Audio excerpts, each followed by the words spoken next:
We continue looking at tax compliance for consultants, and this comes to you courtesy of SFI Kenya and Melnet. So we looked at tax for consultants in our previous session, but the question is, how do you tell if someone is a consultant?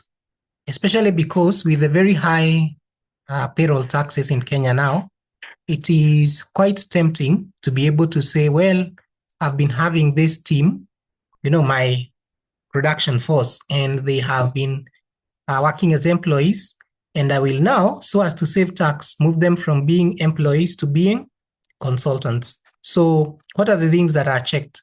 And there is an acronym which has formed primarily from case law, that is being able to check what are the things that are checked or that will be examined in determination of cases that relate to payee versus withholding tax. That is where you decided that this person that provides you this service is a consultant and you withheld 5% withholding tax, but then the taxman comes and says, no, this should not be a consultant. You should not have withheld 5%. You should have deducted pay as you earn, and therefore you owe the taxman. So how are those cases determined? And they are determined on the criteria of MICE.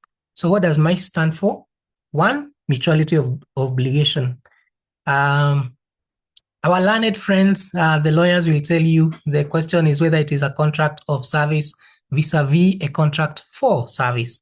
But when it talks of mutuality of obligation, you're saying that generally there is the expectation that if someone is going to be reporting to your office as an employee, you're going to have to provide them work. And there is a reasonable expectation that they are going to have to do that work and do it themselves. There is not, however, that obligation for a consultant. You're not quite obligated to find them something to do.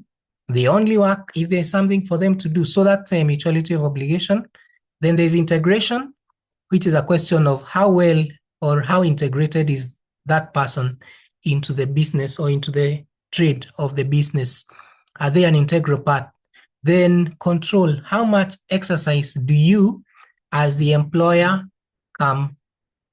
clients exercise over them? For example, can they send a substitute to do whatever it is that they do for you? Can they, at the same time as they are providing the service to you, invoice another client providing the exact same service as they are providing to you to another person? That's a control.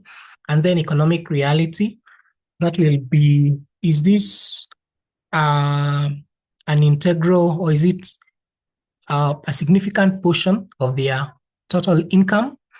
Do they use the equipment and the premises of the business or their own? So those are some of the things that will be checked at or will be looked